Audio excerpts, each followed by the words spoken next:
Hai semuanya, nama saya Alex dan hari ini kita akan mengupas kasus seorang gadis berusia 17 tahun yang keluar dari kafe tempat dia bekerja di akhir pekan dan menghilang tanpa jejak. Polisi mulai menemukan satu demi satu petunjuk yang mengganggu, yang menunjukkan bahwa sesuatu yang benar-benar buruk telah terjadi pada gadis ini. Sejak awal, kasus ini menjadi berita utama di Swedia, menarik lebih dari 1.000 orang untuk operasi pencarian terbesar dalam sejarah negara tersebut. Pada akhirnya, mereka berhasil mengungkap kebenaran yang mengerikan, membuat semua orang tercengang bagaimana tragedi seperti itu bisa terjadi. Lisa Holm lahir pada tanggal 7 Februari tahun 1998 di kota kecil Hu di Swedia. Itu adalah tempat yang tenang dan damai, tempat dia tinggal bersama orang tua dan kakak perempuannya. Lisa adalah orang yang baik, positif, dan bertekad. Bahkan sebelum menyelesaikan sekolah, dia memutuskan ingin pergi ke Australia dan belajar arsitektur. Lisa juga sering bepergian dengan orang tuanya, mengunjungi banyak negara lain. Dia juga cukup mandiri. Sejak remaja, Lisa telah bekerja di berbagai pekerjaan paruh waktu untuk mendapatkan uang sendiri. Sebelum musim panas tahun 2015, saat Lisa berusia 17 tahun, ia akhirnya mendapatkan pekerjaan serius pertamanya di sebuah kafe yang berjarak sekitar 40 menit berkendara dari rumahnya. Selama beberapa minggu pertama, orang tuanya mengantarnya ke sana, tetapi tak lama kemudian ayahnya memutuskan untuk membelikannya skuter. Lisa memiliki SIM untuk jenis transportasi ini, sementara ia baru bisa mendapatkan SIM mobil setelah berusia 18 tahun. Ia senang dengan hadiah ini karena ia ingin pergi bekerja sendiri. Namun, selama beberapa minggu pertama, ayahnya menemaninya dengan mobilnya karena Lisa hampir tidak memiliki pengalaman mengemudi di jalan raya. Ia hanya bekerja di akhir pekan dan ayahnya menemaninya setiap pagi dan sore. Hal ini berlangsung hingga tanggal 7 Juni ketika ayahnya akhirnya mengizinkannya menyetir sendiri ke kafe. Sekitar jam makan siang, orang tuanya memutuskan untuk mengunjunginya di tempat kerja dan makan siang bersama. Hari itu, kafe cukup ramai, jadi Lisa benar-benar sibuk dengan pekerjaan. Ia beristirahat sebentar untuk makan siang, makan camilan bersama orang tuanya, dan mereka pulang ke rumah. Pada pukul 6.23, Lisa mengirim pesan kepada ayahnya bahwa ia akan pulang kerja. Namun, 3 menit kemudian, ia menerima telepon dari Lisa. Ia mengangkatnya, tetapi tidak ada yang menjawab. Ia mendengar beberapa suara di latar belakang dan mengira Lisa tidak sengaja menghubungi nomornya. Sang ayah mengira Lisa sedang berbicara dengan rekan-rekannya dan juga mendengar suara pintu mobil dibanting menutup. Ia memanggil nama Lisa beberapa kali, tetapi tidak ada jawaban. Kemudian mengakhiri panggilan dan mulai menunggu Lisa pulang, tetapi Lisa tidak muncul. 1 jam berlalu dan orang tua Lisa mulai khawatir. Lisa seharusnya sudah sampai sekarang, jadi ayahnya langsung berpikir sesuatu mungkin telah terjadi padanya di jalan. Ini adalah pertama kalinya Lisa naik skuter sendirian, dan ia sangat khawatir tentang keselamatannya. Ia mencoba meneleponnya beberapa kali, tetapi telepon Lisa tidak aktif. Setelah menunggu beberapa menit lagi, ayahnya memutuskan untuk melanjutkan perjalanan, berharap dapat bertemu dengannya di sepanjang jalan, karena Lisa seharusnya mengambil rute terpendek. Sang ayah khawatir Lisa mungkin mengalami kecelakaan, jadi ia menyetir dengan kecepatan lambat, mengamati jalan, tetapi Lisa tidak ditemukan dimanapun. Pria itu akhirnya sampai di kafe tanpa menemukan putrinya. Sesampainya di tempat kerja Lisa, ia melihat skuter Lisa terparkir di depan gedung. Saat itu, pria itu sudah panik karena tidak dapat menemukan putrinya sepanjang perjalanan. Melihat skuter Lisa, ia langsung tenang, mengira Lisa terlambat datang kerja karena suatu alasan. Namun, tidak ada seorang pun di kafe. Pria itu menyadari hal lain. Kunci skuter Lisa tertinggal di kunci kontak dengan helm tergantung di gagangnya. Semua itu membuatnya yakin bahwa sesuatu yang buruk telah terjadi pada putrinya. Lisa tidak akan pernah meninggalkan kunci di skuter, meninggalkannya di tempat parkir tanpa pengawasan. Sementara itu, ibu Lisa menelepon pemilik kafe dengan harapan dapat mengetahui keberadaan putrinya. Tetapi wanita itu mengaku tidak tahu kemana ia pergi. Ia telah menelepon karyawannya sekitar pukul 6 sore dan mereka mengatakan bahwa kafe akan ditutup. Setelah mendapat telepon dari ibu Lisa, pemilik kafe segera masuk ke mobilnya dan menuju ke sana. Dalam perjalanan, ia menelepon 4 orang temannya yang tinggal di sekitar tempat kejadian perkara dan meminta mereka untuk membantu pencarian.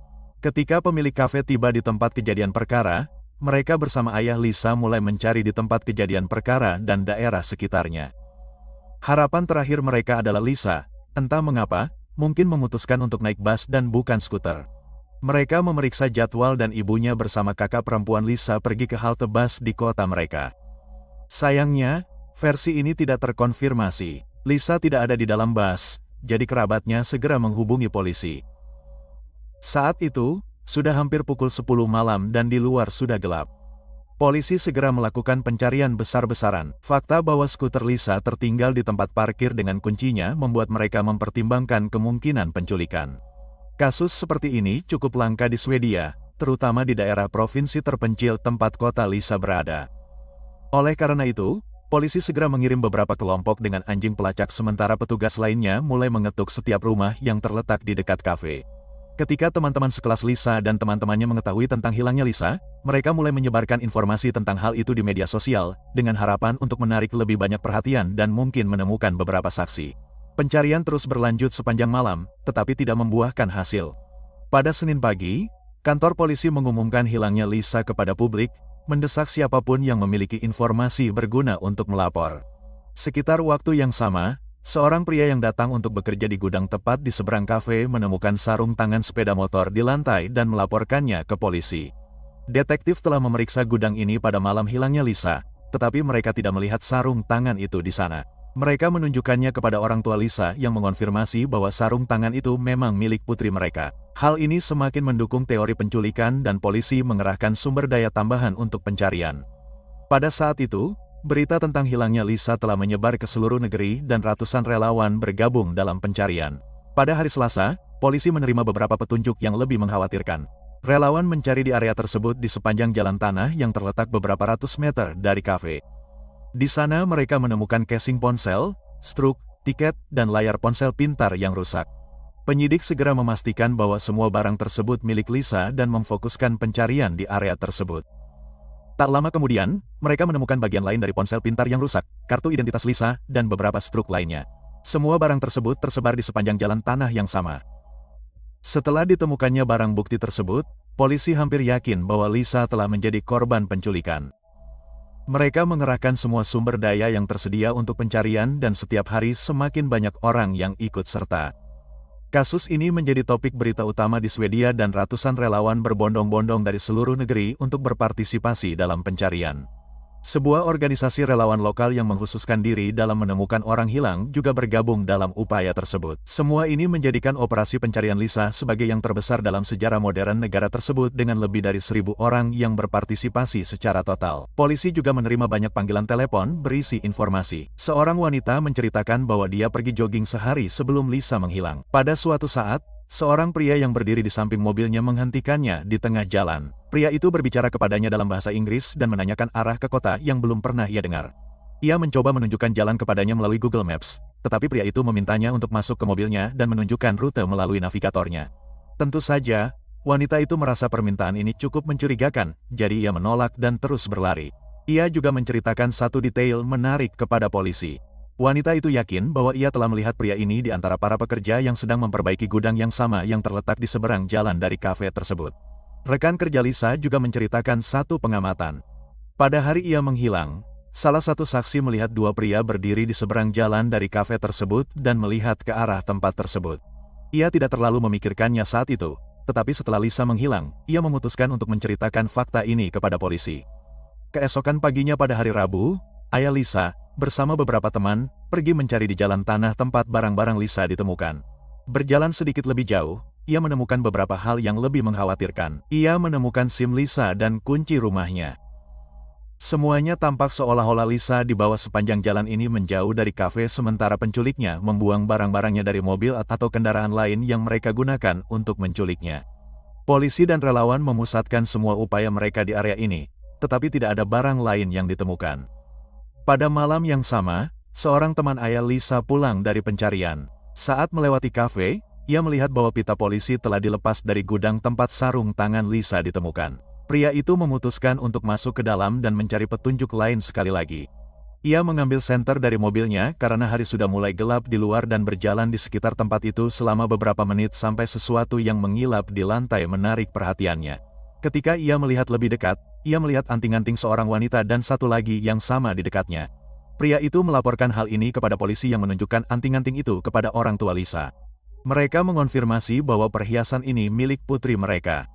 Polisi sekali lagi menyegel gudang itu dan menggeledahnya dengan lebih teliti. Detektor utama kemudian menjelaskan bahwa pada hari pertama pencarian Lisa, fokus utama mereka adalah menemukan gadis itu sendiri, jadi gudang itu tidak diperiksa dengan saksama. Mereka mungkin telah melewatkan barang-barang kecil seperti anting-anting, tetapi sekarang mereka mendatangkan banyak ahli forensik bersama dengan anjing pelacak. Kali ini mereka menemukan bukti yang agak tidak biasa. Di balik salah satu dinding, polisi menemukan kotoran manusia. Sekilas, mungkin tampak tidak terkait dengan kasus tersebut, tetapi para ahli forensik mengajukan teori yang cukup menarik. Mereka menjelaskan bahwa ketika penjahat melakukan kejahatan serius dan mengerikan, tubuh mereka menghasilkan adrenalin dalam jumlah yang sangat banyak, yang terkadang menyebabkan kebutuhan yang tidak terkendali untuk buang air kecil. Misalnya, pembunuh biasanya mengompol sebelum atau selama pembunuhan. Mengingat sarung tangan dan anting-anting Lisa ditemukan di gudang, polisi berteori bahwa jika dia memang diculik, pelaku mungkin telah menyeretnya ke gedung ini. Oleh karena itu, detektif tidak mengesampingkan kemungkinan bahwa orang ini di bawah pengaruh adrenalin tidak dapat menahannya dan buang air kecil. Jadi, kotoran ini dikirim untuk analisis DNA. Pada hari Jumat, area pencarian diperluas dan para relawan mencapai sebuah peternakan yang terletak sekitar 2 mil dari kafe tersebut. Itu adalah kompleks beberapa bangunan besar tempat banyak orang bekerja dan tim pencari memutuskan untuk memeriksa semuanya. Namun, tak lama setelah mereka tiba, 2 orang pria datang ke peternakan tersebut.